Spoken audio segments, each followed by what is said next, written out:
the most bizarre, ridiculous, and downright dumbest conflicts in human history. We all know about the big ones, the World Wars, the Napoleonic Wars, but trust me, history is filled with fights that started over the most trivial things imaginable.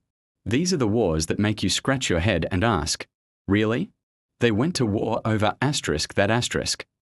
So grab your popcorn, because we're about to explore the stupidest wars you've never heard of. First up, let's travel back to 1325 Italy, a time of warring city-states and a whole lot of drama. This is the story of the War of the Oaken Bucket. Yes, you heard that right. A bucket. The conflict was between the rival city-states of Modena and Bologna. Tensions were already high, as they often were back then, but the tipping point came when a group of soldiers from Modena snuck into the city of Bologna and stole a wooden bucket from the city well. Now, was this a particularly special bucket? Was it encrusted with jewels? Nope. It was just a regular old oaken bucket. But for Bologna, it was a matter of pride. They demanded its return. Modena, probably laughing, refused. And so, Bologna declared war. Thousands of men fought and died in the Battle of Zappolino, one of the largest battles of the Middle Ages, all because of a stolen piece of woodwork. In the end, Modena won the battle and, you guessed it, they kept the bucket. To this day, the original bucket, or a replica, depending on who you ask, is still proudly displayed in Modena. All that bloodshed for a bucket. It's almost poetic in its absurdity. Next on our list is a war that was technically very short but incredibly weird. It's the Anglo-Zanzibar War of 1896. This conflict holds the Guinness World Record for the shortest war in history, lasting a grand total of 38 minutes.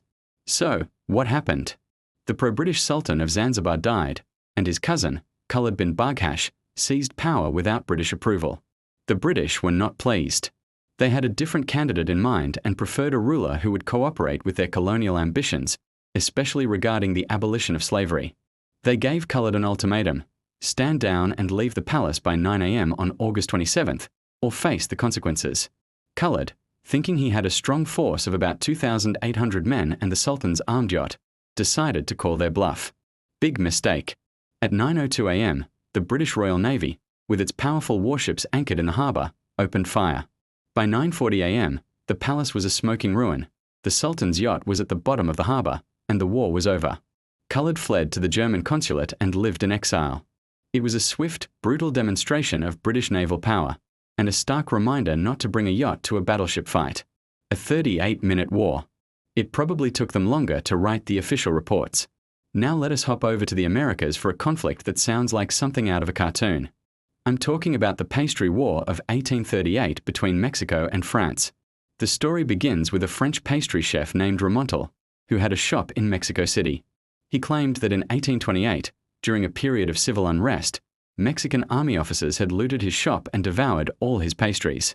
For 10 years, he demanded compensation from the Mexican government, but they basically ignored him.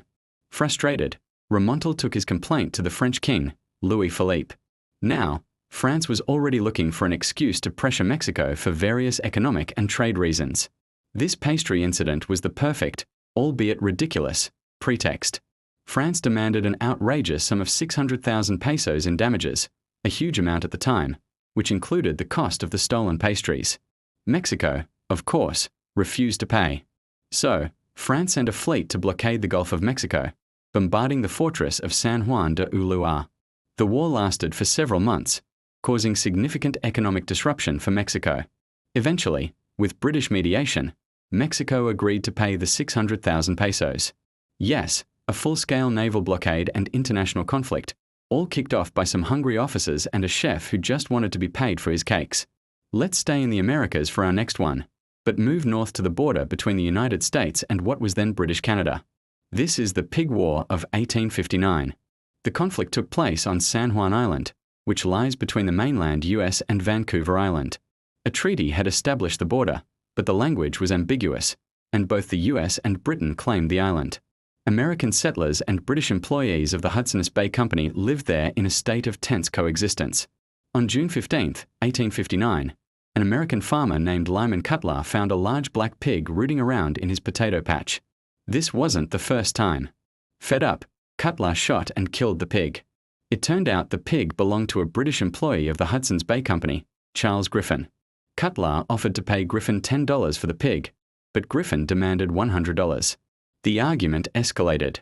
British authorities threatened to arrest Cutler, and the American settlers called for military protection. Before you know it, both nations sent troops. The US sent Captain George Pickett, yes, *that Pickett of Gettysburg fame, with 66 soldiers. The British responded with 3 warships and over 1,000 troops.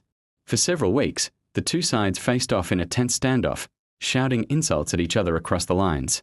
But crucially, the local commanders on both sides had orders not to fire the first shot. Cooler heads in Washington and London eventually prevailed. They were horrified that a dispute over a pig could lead to a full-blown war. They agreed to a joint military occupation of the island until the border could be formally settled, which didn't happen until 12 years later. The only casualty of the entire pig war was the pig itself.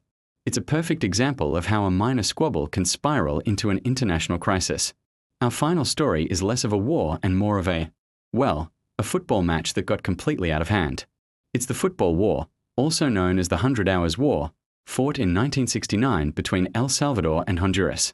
To be fair, the real causes were much deeper than a soccer game.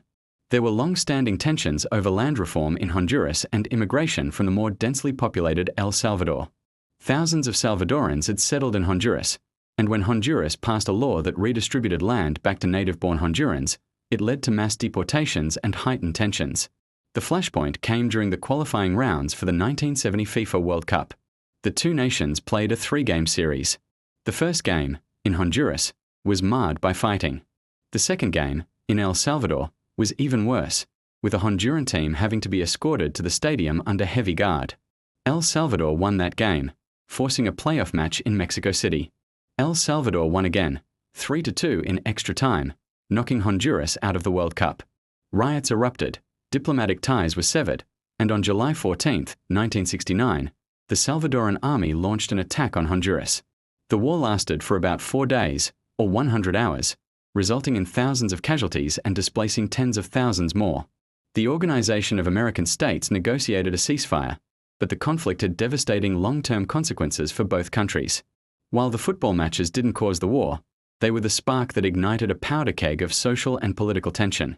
It's a tragic reminder of how national pride, whipped up by sport, can have deadly consequences. So there you have it. Wars fought over buckets, pastries, pigs, and football games. It just goes to show that while we often think of history as being shaped by grand ideas and powerful leaders, sometimes it's the small, petty, and downright stupid things that lead to conflict. It's both hilarious and a little terrifying. Which of these wars did you find the most ridiculous? Let me know in the comments below. Thanks for watching, and if you enjoyed this trip through history's weirdest moments, don't forget to like, subscribe, and hit that notification bell so you don't miss our next video.